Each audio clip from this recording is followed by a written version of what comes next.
அஸ்ஸலாமு அலைக்கும். ஒரே மாரி செய்யாம, கொஞ்சம் டிஃப்ரெண்ட்டான இன்னைக்கு ஒரு லஞ்ச் பாக்ஸ் ரெசிபி தான் பார்க்க போறோம். ஒரே டிஷ்ல ஃபைபர் அண்ட் புரோட்டீனும் இருக்கிற மாரி தான் சூஸ் பண்ணியிருக்கிறேன். ரொம்ப ரொம்ப ஹெல்த்தி, எப்பயும் போல ரொம்ப ஈஸியாவே செய்கிற மாரி ரெசிபி தான். வீடியோ மிஸ் பண்ணிடாம லாஸ்ட் வர பாருங்க. வீடியோல நெறைய டிப்ஸ் இருக்கு. இப்போ வாங்க வீடியோக்குள்ள போய் பார்க்கலாம்.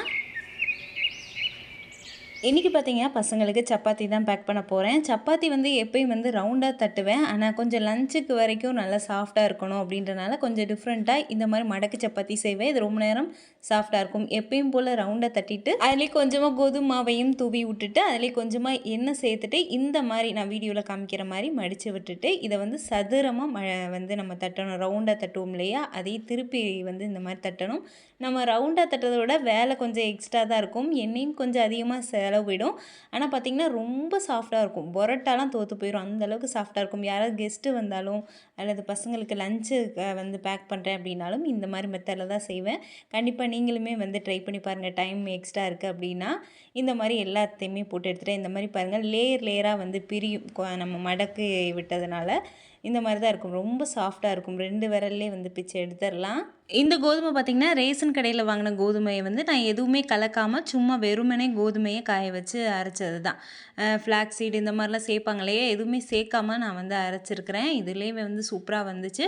இதுக்கப்புறம் பார்த்திங்கன்னா இதை ஃபஸ்ட்டே நான் வந்து சப்பாத்தியை போட்டு வச்சுட்டேன். ஏன்னா டிஃபனுக்கு பேக் பண்ணுறதுனால கொஞ்சம் வேர்வை வடிகிற மாதிரி இருக்கும். நல்லா ஆறணுன்னு தான் பேக் பண்ணணும்.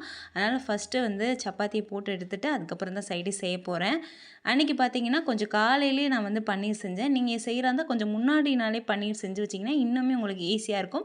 கரெக்டாக 1 மணி நேரத்துலேயே வந்து ரெடி ஆயிரும். ஒன்றும் பிரச்சனை இல்லை. இருந்தாலுமே பார்த்திங்கன்னா நைட்டு செஞ்சு வச்சுங்க அப்படின்னா ரொம்பவே வந்து ஃப்ரீயாக இருக்கும். பன்னீர் செய்கிறது ரொம்ப பெரிய விஷயம் அப்படின்னு சொல்லி தான் ஃபஸ்ட்டெல்லாம் நினச்சிட்டு இருந்தேன். இப்போ ஒரு 2-3 டைம் வந்து செஞ்சுருக்கிறேன் பன்னீர். அப்படின்னு பார்த்தீங்கன்னா கடையில் வாங்குறதே விட்டாச்சு.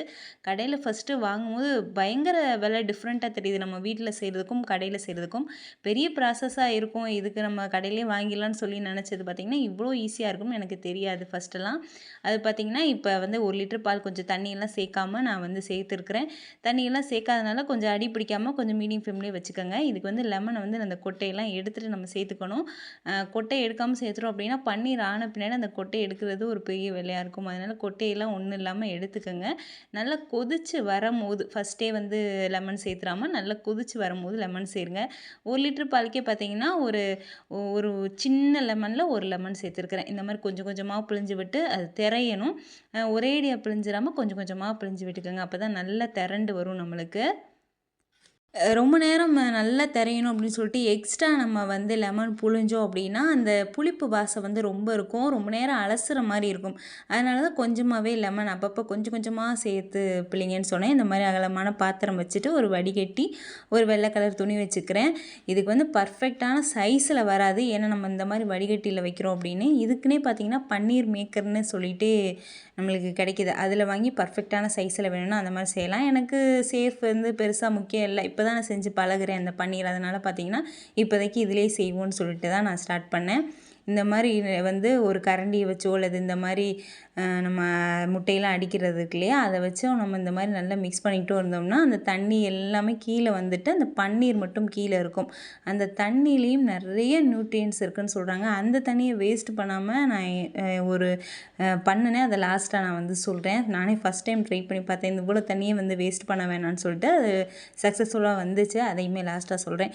இந்த லெமன் சேர்த்தோம் இல்லையா, அந்த புளிப்பெல்லாம் போகிறதுக்காக கொஞ்சம் கொஞ்சமாக தண்ணி சேர்த்தும் நம்ம வந்து இந்த மாதிரி மிக்ஸ் பண்ணணும். அப்போ அந்த புளிப்பெல்லாம் அந்த தண்ணியிலே போயிடும். அதனால தான் நம்ம இப்படி பண்ணுறோம். நல்லா வந்து ஓரளவுக்கு அந்த புளிப்பெல்லாம் போகிற அளவுக்கு ஒரு தடவை தண்ணி ஊற்றி நல்லா மிக்ஸ் பண்ணி விட்டுட்டு இந்த மாதிரி நல்லா முடிச்சு மாதிரி நல்லா போட்டுட்டு இதில் இருக்கிற இன்னும் எக்ஸ்ட்ரா இருக்கிற தண்ணியெல்லாம் கீழே விழுகணும் இல்லையா, அதனால் நல்லா புழிஞ்சு விட்டுட்டு இதுக்கு மேலே ஏதாவது ஒரு வெயிட்டை வைக்க வேண்டியதான்.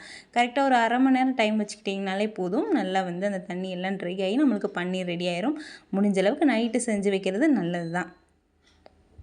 கரெக்டாக பார்த்திங்கன்னா சப்பாத்தி மாவுமே வந்து நைட்டே வந்து பிணைஞ்சது தான். நைட்டு சப்பாத்தி போட்டதில் மிச்சம் இருந்தனால தான் காலையில் சப்பாத்தி பசங்களுக்கு கொடுக்கலான்ற பிளானே இருந்துச்சு. ஏன்னா இன்றைக்கி ஒரு ஃபங்க்ஷன் இருக்குது. பசங்களுக்கு மட்டும் லஞ்ச் பேக் பண்ணுறனால சரி அவங்களுக்கு மட்டும் சாதம் ஆக்க வேண்டாமே அப்படின்ட்டு நான் சப்பாத்தியை சூஸ் பண்ணேன். இப்போ பார்த்திங்கன்னா பன்னீர் வந்து ஒரு சைடு ரெடி ஆகிட்டு இன்னொரு சைடு 2 பாத்திரம் வச்சுருக்கிறேன் அது சைடிஸுக்காக. இதுக்கு பார்த்தீங்கன்னா பாலக் பன்னீர் தான் செய்ய போகிறோம். நம்ம பன்னீர் ரெடி பண்ணிட்டோம் இல்லையா, அந்த பாலக் வந்து ரெடி பண்ண போகிறோம். 2 பாத்திரத்தில் தண்ணி வச்சுருக்கேன். ஒரு பாத்திரத்தில் நம்ம சேர்த்து கொதிச்சோன்னே இதை சேர்க்கணும். சேர்த்து ஒரு கொதி கொதிச்சோன்னே வேறு பாத்திரத்தை மாற்றிடணும். அப்போ தான் அந்த கலர், அந்த க்ரீன் கலரு வந்து மாறாமல் இருக்கும். அதனால் 2 பாத்திரம் வச்சுக்கோங்க ரெடியாக. இதில் வந்து பார்த்திங்கன்னா அதிகமாக வந்து கட் பண்ணுற வேலையே இல்லை. இந்த பாலக் பன்னீரில் அந்த தண்டை மட்டும் கட் பண்ணிவிட்டு புல்லு இருக்கான்னு க்ளீன் பண்ணி வச்சுட்டு நல்லா கழுவிட்டு அப்படியே வந்து நம்ம சேர்த்துக்கிற வேண்டியதான். 2 கட் பண்ணாலே போதும். அதில் பார்த்திங்கன்னா ஒரு 4-5 முந்திரியும் ஒரு 4 பச்சை மிளகாயும் சேர்த்துருக்கிறேன். சின்ன பச்சை மிளகான்றனால 4 சேர்த்துருக்கிறேன், பெருசுனா 2 சேர்த்தா போதும். இப்போ நல்லா கொதிக்கும் போது இதை சேர்த்துட்டேன். இன்னும் ஒரு 2 நிமிஷம் வெயிட் பண்ணிவிட்டு அதுக்கப்புறம் இந்த ஆறின தண்ணி இருக்குல்லையா, நார்மல் தண்ணியில் சேர்த்து வச்சுட்டேன். ஏன்னா கலர் மாறாமல் இருக்கணும்னு சொல்லிட்டு. இந்த கேப்பில் வந்து இந்த ஜோடியாக் மிக்ஸி சாப்பர்லேயே வெங்காயம் தக்காளி இதுக்கு தேவையானதை பொடியாக கட் பண்ணணும். அதனால் கழுவி வச்சுட்டேன், கட் பண்ணி வச்சுட்டேன். இப்போ நம்மளுக்கு பன்னீர் எப்படி ரெடியாக இருக்குன்னு பார்க்கலாம். 1 லிட்ரு பன்னீருக்கு கொஞ்சம் நல்லாவே கிடச்சிருக்கு எக்ஸ்ட்ரா. நம்ம ஒரு வேளைக்கு நல்லா தாராளமாக ஒரு 4 பேர் நாங்கள் சாப்பிட்டோம், நல்லாவே இருந்துச்சு. இதை வந்து அழகாக வந்து கட் பண்ணிக்கலாம்.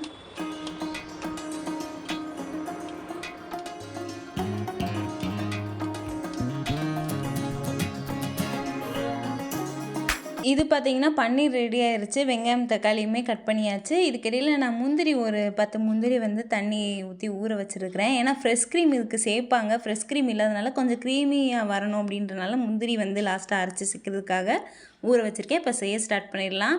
எல்லாமே ரெடியாக இருக்குது. வெங்காயம் தக்காளி கட் பண்ணியாச்சு, சப்பாத்தி ரெடி பண்ணியாச்சு. அதுக்கப்புறம் நம்மளுக்கு அந்த கீரையுமே வந்து நல்லா சுடுதண்ணியில் போட்டு வச்சாச்சு இல்லையா, அதனால் ரொம்ப ஈஸியாக கடகடனே வேலை முடிஞ்சிடும். அவ்வளோதான். ரொம்ப பார்க்குறக்கு பெரிய ப்ராசஸாக தெரியலாம். ரொம்ப ஈஸியாக ஒரு 1/2 மணி நேரத்துலேயே காலையில் எழுந்திரிச்சோம்னா நம்ம முடிச்சிடலாம். லஞ்சுக்கு வந்து டிஃப்ரெண்ட்டாக வந்து பசங்களுக்கு இருக்கும். இந்த பன்னீர் வச்சு நிறைய டிஷ்ஷஸ் பண்ணிடலாம். நான் அடுத்தடுத்த வீடியோக்குள்ளே நான் வந்து சொல்கிறேன். இப்போ கடாயில் கொஞ்சமாக எண்ணெய் சேர்த்துட்டு பன்னீர் அந்த மாதிரி 2 பக்கமும் ரோஸ்ட் பண்ணி எடுத்துருக்கிறேன். இப்போ அதே எண்ணெய் வந்து மிச்சம் இருக்கும் இல்லையா, அதே எண்ணெயிலே நம்ம தாளிச்சு விட்டுக்கலாம். பட்டை, சீரகம் 1/2 டீஸ்பூன், பிரியாணி இலை, அதுக்கப்புறம் கிராம்பு, ஏலக்காய் எல்லாம் ஒவ்வொன்றும் சேர்த்துக்கலாம். ரொம்ப இந்த ஃப்ளேவர் இருக்கக்கூடாது. கொஞ்சம் லைட்டாக வந்து ஒவ்வொன்றும் சேர்த்தாலே போதும். அதுக்கப்புறம் கட் பண்ணி வச்சுருந்த ஒரே ஒரு பெரிய வெங்காயம் நல்லா பொடியாக கட் பண்ணி வச்சுருந்தேன், அதையும் சேர்த்துக்கலாம். கலர் லைட்டாக சேஞ்ச் ஆகணும்னா ஒரே ஒரு மீடியம் சைஸ் இருக்கிற தக்காளியும் சேர்த்து நல்லா வதக்கிக்கலாம். இப்போ மசாலாலாம் சேர்த்துக்கலாம். இதுக்கு பார்த்திங்கன்னா காரம் ரொம்ப கம்மியாக இருக்கணும். அதனால் பார்த்திங்கன்னா குழம்பு மிளகாய்த்தூள் மட்டும் சேர்த்துருக்கேன். இதுக்கு வந்து தனியாக காரம் எதுவும் சேர்க்கலை. இதை சேர்த்து நல்லா எண்ணெய் பிரிஞ்சு வரட்டும். அதுக்குள்ளே நம்ம வந்து இந்த ஆற வச்சுருந்த அந்த கீரையுமே வந்து அரைச்சிட்டு இதில் சேர்த்துக்கலாம். கொஞ்சமாக தண்ணி ஊற்றிக்கலாம், ஏன்னா கொஞ்சம் கெட்டியாக இருக்கணும். இதுக்கு தேவையான அளவு உப்பு சேர்த்து நல்லா மிக்ஸ் பண்ணி ஒரு கொதி வரட்டும். கொதிச்சோன்னு நம்ம பன்னீர் சேர்த்துக்கிற வேண்டியது தான். இது கொதிக்கிற டைமில் நான் வந்து முந்திரி ஊற வச்சுருந்தேன் இல்லையா, அதையுமே வந்து அரைச்சிக்கிறேன். அந்த டைமில் நல்லா கொதிச்சிருச்சு.